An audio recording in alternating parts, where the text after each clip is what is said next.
काय आनंद आहे, सलग तिसऱ्या पर्वात आज प्रथम क्रमांक केला बाकीने. आनंद वाटतो. बकासूरनी म्हणजे जेव्हा जेव्हा संघर्ष केला तेव्हा इथून तो मोकळा झाला आणि इथून पुढे त्याची सुरुवात एक वेगळीच असते. बरोबर. सेमी फायनल फार अटीतटीचे होते. सेमी विषयी काय सांगेल? कारण सेमी हा फायनल होता आमचा. बऱ्याच जणांनी टीका केल्या नाही का बकासूरला उजवीकडे आले की बकासूर मारतो आणि त्यामुळं आणि कडनी गाडी होती आणि सगळ्या टॉपच्या गाड्या होत्या. सगळ्या अशी एक पण गाडी नाही की ती टॉपची नव्हती. त्यामुळं त्यात सेमी अंतराने पास केला ते लय आनंद वाटला. ह्या जोडीचं म्हणजे एक वेगळंच प्रेम चाहत्यांवरती आणि प्रेक्षकांच्या हृदयातील जोडी आहे. कारण ही जोडी म्हणजे सहसा मार खातच नाही. कुठेतरी कोणतरी वाद लावतं, काहीतरी फुगाफुगी करतं, मग गैरसमज निर्माण होतात. त्याच्यामुळे कुठेतरी वाद होतात आणि आपल्याला कसं आहे सगळ्यांना सोबत पळायची.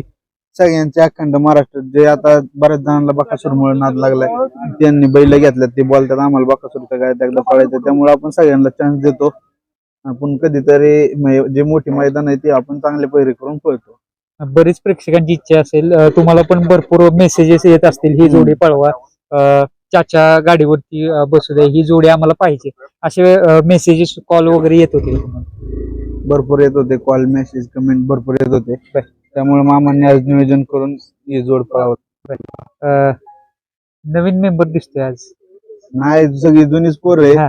काही तिकडं कार्यक्रम यात्रा चालू आहे त्यामुळे काही पोरं तिकडे आहे. 12वीचे पेपर चालू आहे, 2 पेपरला गेलेले. आज काल मी एक व्हिडिओ पाहिला तुमच्या, छकड्यावर तुम्ही बसलेले, तुमची एक वेगळी शर्यत रेस चाललेली. मोहिल शेठ जॉकी काही केव्हापासून झाले? नाही, जॉकी आपल्याला बैलांचा शर्यतींचा भरपूर नाद आहे आणि तसंच आमचं कुलदैवत वीर गेल्या वर्षी बसून आपण बैलगाडी चालवत नेतो. त्यासाठी यंदा बी नेली, गेल्या वर्षी बी नेली बकासूर राजा, यंदा सर्जा राजा नेली आणि असंच आपलं गाडी पळवली आणि जबरदस्त हाणली ती गाडी आणि मला वाटतं शर्यत जिंकली ती. जेव्हा जेव्हा खरंच प्रेक्षकांची मनापासून इच्छा असते तेव्हा नाराज कधीच करत नाही. एवढ्या लांबून येतं तुम्ही, आज मला वाटतं मैदानात प्रथमच तुम्ही आलेले इथे, त्याविषयी काय सांगाल? म्हणजे कधीच नाराज नाही प्रेक्षक? हे निमसोड गाव आणि बकासूरचं एक वेगळंच नातं आहे. आणि जेव्हा जेव्हा बकासूर इथं येतो, इथंच बैल बांधलेला असतो आणि इथून गुलालातच बैल घरी जातो. कधीच असा बिना गुलालाचा बैल घरी जात नाही. बरोबर. गाडी कडनी लागली, कुठून लागली, बऱ्याच वेळा डाव्या कडनी सेमी काढल्यात, आज उजव्या कडनी काढली. हे गावाचं आणि बकासूरचं एक वेगळंच नातं आहे. बरोबर. ही जोडी जेव्हा जेव्हा पळते तेव्हा पुसेगाव मैदानाची आठवण येते, कडनं पळून फायनलचा गोलाल घेतलाय, त्या आठवणी ताज्या होतात का मोहिल शेठ? ना, आपल्याला पहिल्यापासून सवय कडनी पळूनच एक नंबर करायची. आणि जे बोलत होते कडनी बैल पळू शकत नाही, त्यांना दाखवलं बैल काय पळू शकतो काय नाही. ही कडच नशिबात काही ते, कारण मी पाहतोय आपल्या दमक कडनी पळायची. मधून पळून कोणी पण एक नंबर करत, कडनी पळून एक नंबर करून दाखवा, याच्यात दमक आहे.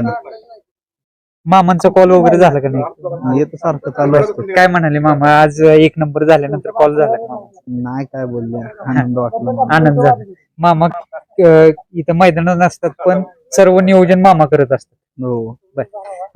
आज कुणाला समर्पित करायला आजचा विजय, मोठा विजय आज? काय सगळे कष्ट करणारे याच्या मागची टीम, सर्व टीमला समर्पित करत. शेट, आता बघायला गेलं तर हे निमसोड मैदान, बकासूरची या मैदानाची हॅट्रिक झाली.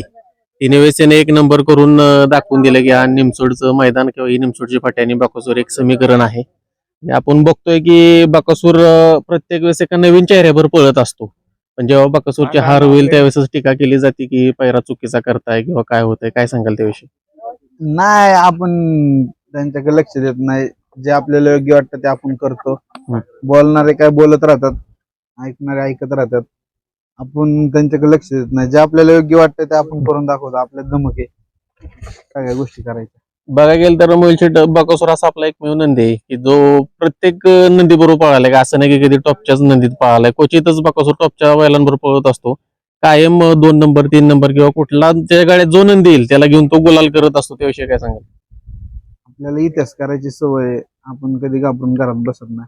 सगळी बैल असे 10-10 दिवसाच्या गॅपने पळतात आपण कंटिन्यू आता इथून मागे तर दिसाड पळत होतो, फक्त आता थोडस बैलांना आराम दिल्यामुळे एक 3-4 दिवसांनी बैल बाहेर काढतोय. ते बी नवीन चाऱ्यासोबतच पळून एक नंबर करतो.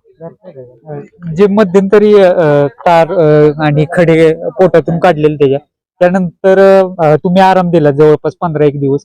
त्यानंतर हळूहळू मैदानात काढताय, म्हणजे साधारणतः 1 आठवड्यानंतर किंवा 8 दिवसाच्या गॅप नंतर तुम्ही काढताय. पुन्हा एकदा ज्या पद्धतीनं पहिला पळायचा, म्हणजे दाट ज्यावेळेस म्हणजे पळत होता तो, तर ते स्पीड लागते का आता सध्या? 100% तेच स्पीड लागते आणि त्याच जोशामध्ये तो पळतोय. हो. रॉकेट विषय काय सांगाल शेवटचं? चालेल, शुभेच्छा तुम्हाला आणि असंच गुलालात राहू ही सदिच्छा करतो. कानातलं नाही हो बाबा.